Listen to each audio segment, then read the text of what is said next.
Je découvre la Suisse et j'espère vraiment voir cette motion porter ses fruits et voir le gouvernement suisse prendre les responsabilités qu'il affiche. J'en appelle vraiment au président de la Confédération à vraiment réagir immédiatement. Je pense que la France est dans un état où la population est terrorisée. On voit avec Patrice, tous les blessés, ce sont des blessés lourds avec le LBD. Il y a presque 300 blessés à la tête, il y a 24 éborgnés à ce que j'ai pu comprendre. C'est tous des gens dont la vie bascule et c'est vraiment des vies qui sont brisées. Patrice était routier, maintenant il doit se reconvertir. Après tout ce qui a été créé en Suisse pour l'homme et l'humanité et la protection des droits de l'homme, on espère vraiment avec mes amis ici présents et monsieur Olivier Pahu qui est citoyen suisse et qui s'insurge justement et qui est l'instigateur de cette motion, on espère vraiment que la Suisse tiendra les engagements qu'elle affiche à l'international. Aujourd'hui, il a fallu déjà plusieurs mois pour qu'un politicien mette ça sur le devant de la scène. On va voir quand est-ce que ça va être traité, comment est-ce que ça va être traité. C'est un ordre du jour long comme le bras, qui est prévu quand même. Ce qui a fait la Suisse et ce qui a construit la Suisse deviennent un outil cohérent et c'est un outil qui s'impose là maintenant. Et je pense qu'il y a vraiment une terrorisation de la part des forces de l'ordre en France. Et en Suisse, on est encore épargné par ça, donc il nous faut agir, il nous faut réagir avant que ça nous arrive à nous aussi. On ne peut pas rester muet, c'est rester complice, et c'est quelque chose qu'on ne doit pas faire. C'est vraiment à la Suisse d'agir maintenant. La Suisse a quand même sa part de responsabilité en exportant ses armes. Elle a la possibilité aussi de contrôler l'usage qui est fait de ces armes. Ce qu'il faut savoir, c'est qu'il y a des munitions qui sont différentes que celles fournies par le fabricant qui sont utilisées en France et qui font encore plus de dommages que les balles suisses qui sont beaucoup plus molles. C'est des balles beaucoup plus dures et du coup, on se retrouve dans une situation vraiment assez compliquée et qui fait vraiment des dommages monstrueux. Il y a eu une pétition qui a tourné sur change.org. Elle a recueilli 175 000 signatures. C'est pas rien du tout. C'est vraiment qu'il y a un outrage à la population. Je pense qu'il y a un outrage au droit de manifester.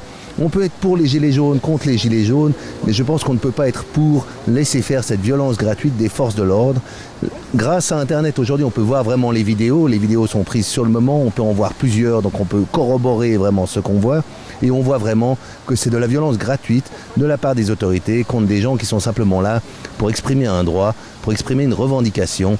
Et ça, il faut vraiment que nous prenions acte maintenant et que nous passions à l'action. Alors, la préfecture de Paris annonce 500 personnes. Il me semble qu'on était un peu plus nombreux. Alors effectivement, le cortège a enflé au fur et à mesure qu'on avançait. Et ça a été très porteur. Médiatiquement parlant, il y avait quand même pas mal de reporters. Et puis on est là. On montre au gouvernement français qu'on est là, présent, soudé. Et que ça continue, on peut pas s'arrêter, on est marqué profondément dans nos chairs. Et pour certains d'entre nous, on continue ce mouvement. Et voilà, oui. Alors c'est important qu'on soit là, qu'on se montre en tant que blessé. Et effectivement, la presse internationale commence à répondre présent. C'est une proposition de résolution qui a été déposée par Guy Mettan à Genève, au Grand Conseil de Genève, et qui est à l'ordre du jour du Grand Conseil qui est prévu donc ce soir et demain après-midi. Demain après-midi, Guy Mettan sera présent et surtout nous avons un œil ouvert ici qui est venu voir depuis la France comment se passe la démocratie suisse. Alors merci à Patrice d'avoir fait le déplacement et d'être venu jusqu'à Genève pour voir comment va se passer justement la mise en application de cette proposition de résolution. Parce que Guy Mettan a déjà annoncé 6 mois à 2 ans pour que ça puisse rentrer en vigueur. Et il s'agit simplement de faire appliquer la loi. Il y a des lois aujourd'hui qui sont en Suisse sur l'exportation des matériels de guerre. Et manifestement, la France contrevient à ces lois. Et nous allons pouvoir un petit peu voir comment ça se passe en Suisse, si la démocratie marche aussi bien que ça, puisque la démocratie suisse est quand même érigée en modèle parmi d'autres pays. Et nous allons pouvoir l'expérimenter nous-mêmes. Et nous avons un œil attentif qui est là. Merci à Patrice d'être venu. Merci Olivier, merci. Oui, effectivement, gilet jaune avant tout et blessé par les forces de l'ordre français dans le cadre donc, de la manifestation des Gilets jaunes.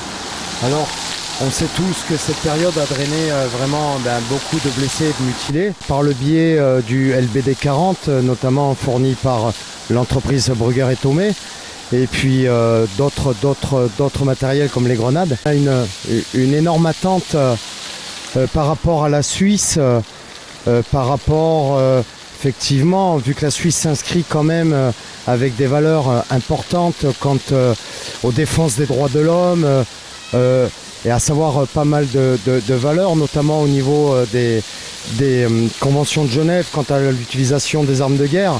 Alors on a un grand espoir qui s'ouvre à nous en espérant effectivement que ça ne soit pas qu'une vitrine et que derrière effectivement après tout ce qui a été créé en Suisse pour l'homme et l'humanité et la protection des droits de l'homme,